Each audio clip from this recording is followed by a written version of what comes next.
Ukraine ने रूस पर अब तक का सबसे बड़ा ड्रोन अटैक किया। रूस के 41 विमानों को तबाह करने का किया दावा। ऑपरेशन स्पाइडर वेब के जरिए यूक्रेन ने रूस के 5 एयरबेस को बनाया निशाना। रूस के मरमंस्क में ओलेनिया एयरबेस, इरकुत्स्क में बिलाया एयरबेस पर किया हमला। यूक्रेन ने इवानोवो एयरबेस और डाइगिलेवो एयरबेस को भी बनाया निशाना, जिसमें Tu-95, Tu-22, A-50 जैसे विमानों को पहुंचा नुकसान।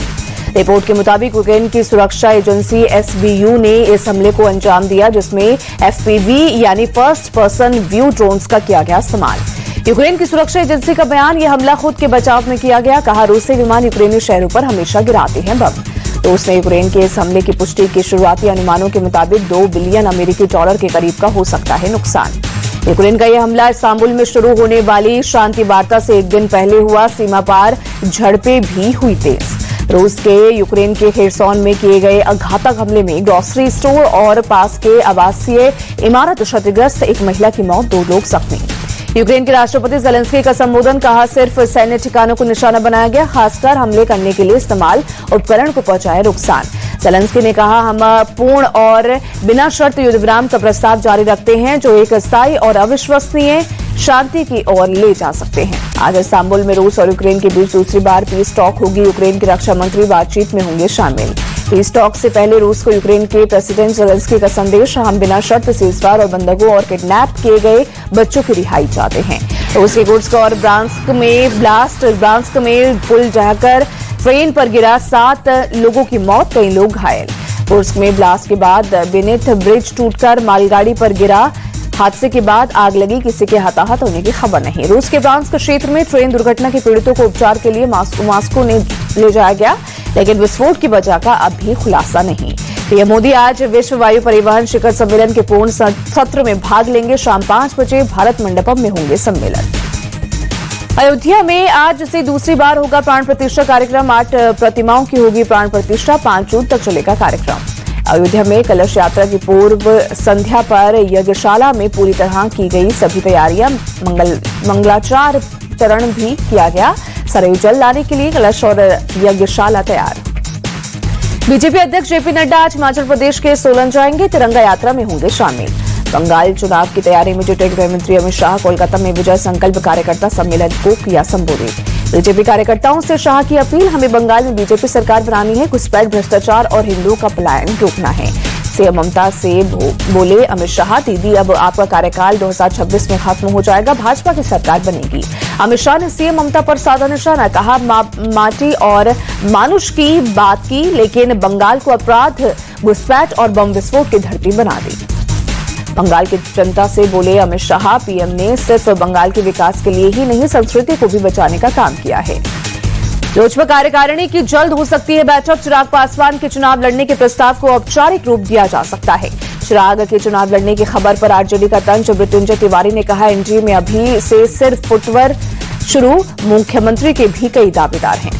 राहुल गांधी के भोपाल दौरे पर बोले एमपी के मंत्री विश्वास सारंग, पॉलिटिकल टूरिज्म से कोई फायदा नहीं होगा, पहले वो राजनीतिक सोच विकसित करें।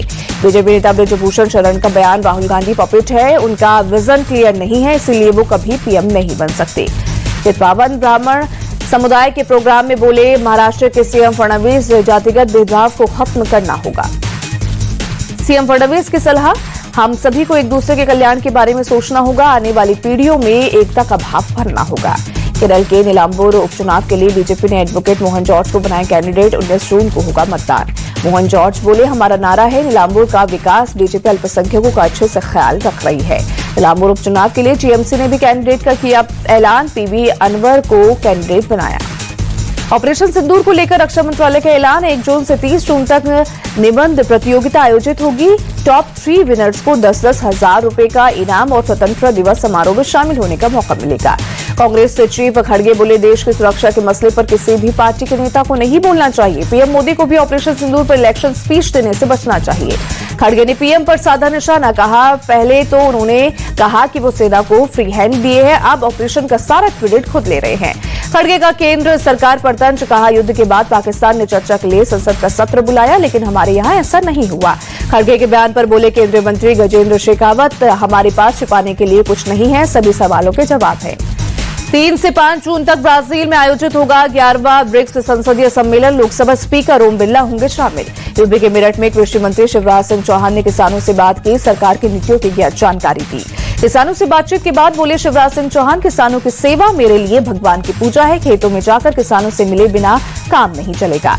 दिल्ली में रोटरी डिस्ट्रिक्ट असेंबली सेशन का आयोजन। इंडिया टीवी के चेयरमैन और editor in chief Rajat Sharma बतौर चीफ गेस्ट शामिल हुए। कार्यक्रम में पहुंचने पर हुआ भव्य स्वागत। कार्यक्रम में इंडिया टीवी के चेयरमैन रजत शर्मा ने सेना के शौर्य को लेकर किया सलाम। कहा, देश के जाबाज जवानों ने दुनिया को संदेश दिया है कि भारत अब डरता नहीं, घर में घुसकर मारता है। रजत शर्मा ने कहा, 26/11 के वक्त आपकी अदालत में आए थे नरेंद्र मोदी। मैंने पूछा था आप फैसला लेते तो क्या जवाब देते। उन्होंने कहा था पाकिस्तान को उसी की भाषा में जवाब देता। आज पीएम मोदी ने वो करके दिखाया। पुलिस अधिकारी से बदतमीजी का मामला लगातार दूसरी बार पुलिस की पूछताछ में शामिल नहीं हुए टीएमसी नेता अनुव्रत मंडल। सुबासपा विधायक अब्बास अंसारी की विधानसभा सदस्यता रद्द, मऊ सीट रिक्त घोषित। चुनाव आयोग को भेजी गई सूचना। अब्बास अंसारी की सजा के खिलाफ यूपी के मंत्री ओपी राजभर हाईकोर्ट में करेंगे अपील। राजभर की पार्टी से विधायक थे अब्बास। दिल्ली में महापंचायत का प्रदर्शन। एनटीपीसी बदरपुर पावर प्लांट की खाली जमीन पर कॉलेज और स्पोर्ट्स कॉम्प्लेक्स बनाने की मांग। महापंचायत के प्रदर्शन में शामिल हुए बीजेपी सांसद रामवीर सिंह बिदूड़ी। कहा, मैं मांग का समर्थन करता हूं और इसको संसद में भी उठाऊंगा। स्वामी चिदानंद सरस्वती से अपनी प्रशंसा सुन भावुक हुई सीएम रेखा गुप्ता। चिदानंद सरस्वती ने कहा, सीएम रेखा बदलाव की एक नई रेखा खींचेंगी। सीएम रेखा गुप्ता से बोले चिदानंद सरस्वती, जैसे ऋषिकेश में गंगा किनारे लोग ऊर्जा से भर जाते हैं, वैसे ही मैं यमुना किनारे भी देखना चाहता हूं। गंगा में स्नान करने पर बोली सीएम रेखा गुप्ता, ऐसा लगा मां गंगा ने मुझ में नई ऊर्जा भरकर यमुना की सफाई के लिए प्रेरित करने के लिए बुलाया है। सीएम रेखा बोली, दिल्ली में यमुना नदी की सफाई के लिए कई काम हो रहे हैं, पिछली सरकार ने कुछ नहीं किया था।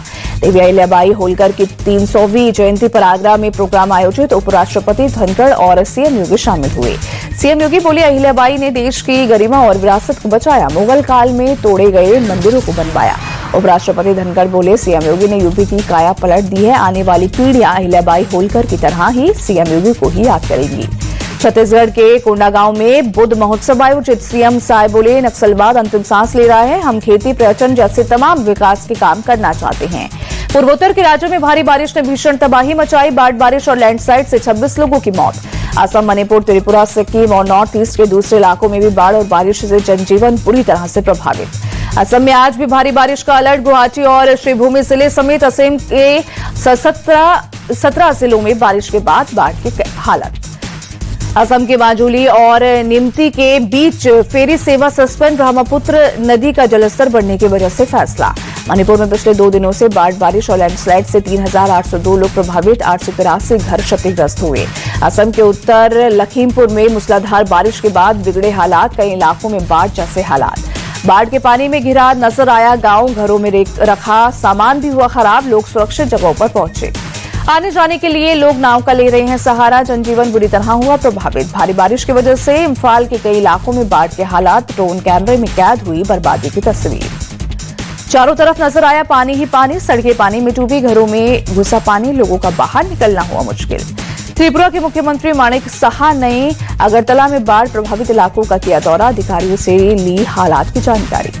मुख्यमंत्री माणिक साहा ने कहा, प्रशासन पूरी तरह से अलर्ट, एसडीआरएफ, एनडीआरएफ और आपदा प्रबंधन की टीमें मिलकर कर रही है काम।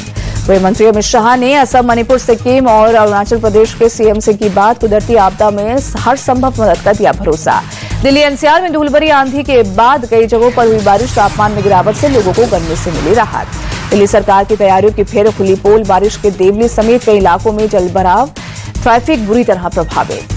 गौतम बुद्ध नगर की गलगोटिया यूनिवर्सिटी में छात्रों के 2 गुटों के बीच हुई मारपीट, जमकर चले लात घुसे। वर्चस्व की लड़ाई में छात्रों ने यूनिवर्सिटी को बनाया कुश्ती का अखाड़ा, मारपीट का वीडियो सोशल मीडिया पर वायरल। बस्ती में अचानक बाइक में लगी आग, देखते ही देखते बाइक बनी आग का गोला, पास में खड़ी 2 और बाइक को लिया चपेट में। 3 मिनट में 3 बाइक जलकर हुई स्वाहा, सीसीटीवी में कैद हुई पूरी घटना, बाइक सवार बाल बाल बचा। लंदन दौरे पर रविशंकर प्रसाद के नेतृत्व में सर्वदलीय प्रतिनिधिमंडल टैविस्टॉक स्क्वायर पर महात्मा गांधी को दी श्रद्धांजलि। अमृतसर पुलिस ने बब्बर खालसा गैंग के 2 शूटर्स को पकड़ा, जीवन फौजी के इशारे पर एक दुकान पर की गई थी फायरिंग। मुंबई एयरपोर्ट पर कस्टम विभाग का एक्शन, जिंदा सांप और कचरे बरामद, एक भारतीय तस्कर को भी पकड़ा। मई में जीएसटी कलेक्शन 16.4% बढ़कर 2.1 लाख करोड़ रुपए हुआ। सरकार ने जारी किया आंकड़ा। आईपीएल सीजन 18 का दूसरा फाइनलिस्ट बना पंजाब किंग्स। 3 जून को आरसीबी के साथ होगा फाइनल मुकाबला। आईपीएल के फाइनल में दूसरी बार पहुंचा पंजाब। दूसरे क्वालीफायर में मुंबई को 5 विकेट से दी शिकस्त। लीग मैचों में टॉप पर थी पंजाब की टीम। पहले क्वालीफायर में आरसीबी ने दी थी करारी शिकस्त। पंजाब और बेंगलुरु को आईपीएल चैंपियन बनने का मौका। दोनों टीमें अब तक आईपीएल खिताब से हैं दूर। बेंगलुरु चौथी बार पहुंचा है आईपीएल के फाइनल में। बेंगलुरु और पंजाब का आईपीएल में बराबरी की टक्कर। दोनों टीमों का अब तक 36 मैचों में हुआ है आमना सामना। बेंगलुरु ने 18 और पंजाब ने 18 मैचों में दर्ज की है जीत। पंजाब ने टॉस जीतकर मुंबई को दिया बल्लेबाजी का न्योता। मुंबई इंडियंस ने 6 विकेट खोकर 203 रन बनाए। पंजाब ने 19वें ओवर में 207 रन बनाकर जीत लिया मैच। मुंबई की पहले खेलते हुए खराब शुरुआत। रोहित शर्मा 8 रन बनाकर हुए आउट। मार्कस स्टोइनिस ने रोहित शर्मा को भेजा पवेलियन। पंजाब की जीत के हीरो रहे श्रेयस अय्यर ने खेली कप्तानी पारी। श्रेयस ने 41 गेंदों में नाबाद 87 रनों की पारी खेली।